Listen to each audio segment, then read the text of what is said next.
ನಿನ್ನೆ ರಾಹುಲ್ ಗಾಂಧಿ ಪಾರ್ಲಿಮೆಂಟ್ ನಲ್ಲಿ ಶಿವನ ತ್ರಿಶೂಲವನ್ನ ಕುರಿತಾಗಿ ಮಾಡಿರುವಂತಹ ಕಾಮೆಂಟ್ ಅನ್ನೋದು it's gaining lot of attention. ನಮ್ಮಲ್ಲಿ ಬಹಳಷ್ಟು ಜನರಿಗೆ ಶಿವ, ಅವನ ತ್ರಿಶೂಲ ಅಥವಾ ಹಿಂದೂ ದೇವತೆಗಳ ಕೈಯಲ್ಲಿ ಇರುವಂತಹ ಆಯುಧಗಳು ಏನನ್ನ ರೆಪ್ರೆಸೆಂಟ್ ಮಾಡುತ್ತೆ, what's the meaning, what's the significance ಅನ್ನೋದು ಗೊತ್ತಿಲ್ಲದೆ ಅದನ್ನ ವೈಲೆನ್ಸ್ಗೆ ಸಮೀಕರಿಸಿ ಮಾತಾಡ್ತಾರೆ. Let's understand this today.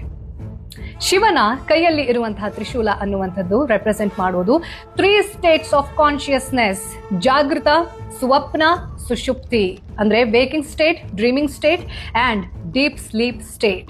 Shiva ಅಂತಂದ್ರೆ ಈ 3 ಕಾನ್ಶಿಯಸ್ನೆಸ್ ಅನ್ನ ಮೀರಿರುವಂತಹ ದಿ ಅಲ್ಟಿಮೇಟ್ ಕಾನ್ಶಿಯಸ್ನೆಸ್.